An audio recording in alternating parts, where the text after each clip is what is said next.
La pornodépendance, le mot est lâché. C'est vraiment un fléau de nos jours qui fait beaucoup de victimes. Nombreuses sont les personnes qui se laissent amadouer par des images pornographiques. Nous le savons, ces images peuvent nous séduire, mais le problème, c'est qu'elles peuvent également nous rendre complètement prisonniers à la longue. Alors, un point important, c'est que cette pornodépendance, qui est le fait de regarder à outrance des images pornographiques, cette pornodépendance peut concerner un jour n'importe lequel d'entre nous, même le plus fort, même les couples, même les personnes qui ne sont pas si jeunes que cela. J'ai notamment suivi l'autre jour une personne de 77 ans qui était pornodépendante. Alors ça concerne donc n'importe lequel d'entre nous, hommes ou femmes, particulièrement les hommes, puisque les hommes sont beaucoup plus tournés vers la sexualité que les femmes. Les femmes, elles, c'est plutôt d'abord la tendresse, et c'est bien ainsi. Il y a un complément entre hommes et femmes qui est là intéressant.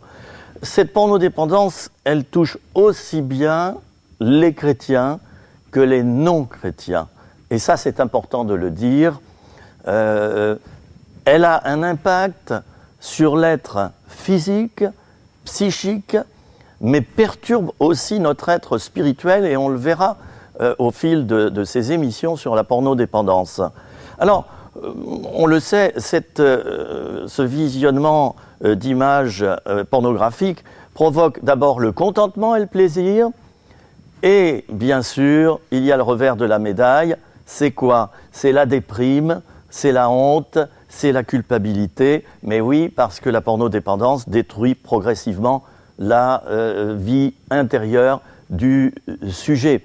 Le mot pornodépendance vient de la pornographie, bien sûr, qui lui-même, ce mot vient du grec porné, qui signifie prostituée, et puis graphe, écriture. Et c'est vrai que la première pornographie, c'était le fait d'écrire sur du papier, sur le format papier, donc des revues. C'est Alexandre Solzhenitsyn, que certains d'entre nous ont connu de son vivant, maintenant il est décédé. Eh bien, cet homme disait ceci: on a servi les peuples beaucoup plus facilement avec la pornographie que par des miradors. Alors, de nos jours, beaucoup de personnes, et c'est caché, on ne le sait pas, ça ne se lit pas sur le visage, beaucoup de personnes deviennent pornodépendantes. Et pourquoi donc?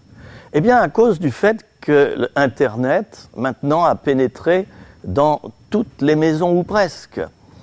La moitié des jeunes ont Internet, et beaucoup plus d'ailleurs, certainement 3/4 des jeunes à l'heure actuelle ont Internet dans leur chambre à coucher, sur leur ordinateur bien sûr, et la plupart de ces jeunes passent des heures par jour devant Internet. Alors, vous le savez comme moi, il y a des petits pop-up qui arrivent tout à coup, des petites fenêtres qui s'affichent quand on est sur un site non pornographique, et là, il y a brutalement un lien vers un site pornographique. C'est pourquoi j'ai dit que n'importe qui d'entre nous peut se laisser avoir un jour par cette pornographie.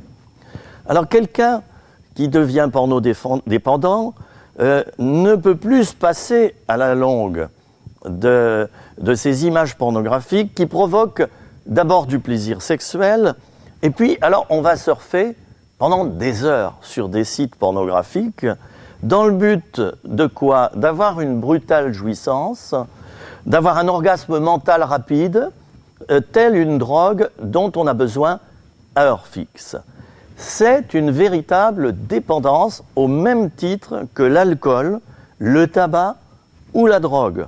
On la surnomme également sexolisme, et on parle d'ailleurs d'un sexolique pour évoquer le porno-dépendant. C'est bien sûr un état d'asservissement et d'assujettissement à des images, un état de grand besoin. Il y a cela à l'origine dans la vie de la personne, à cause de quoi? D'un déficit d'un trouble psychologique et affectif. Par la suite, la personne n'est plus du tout libre d'agir à sa guise. Elle devient prisonnière de son habitude, qui devient progressivement sa raison de vivre. J'ai bien dit, sa raison de vivre. Rien ne peut plus l'arrêter. Ni sa conscience, ni sa moralité, ni ses principes ou règles de vie, ni par la suite, et c'est le plus grave, sa vie spirituelle. Les caractéristiques de la pornodépendance, nous allons les étudier. Il y a d'abord un invincible désir ou besoin de continuer à visionner de la pornographie et de s'en procurer par tous les moyens. Et nous allons étudier la suite dans quelques instants.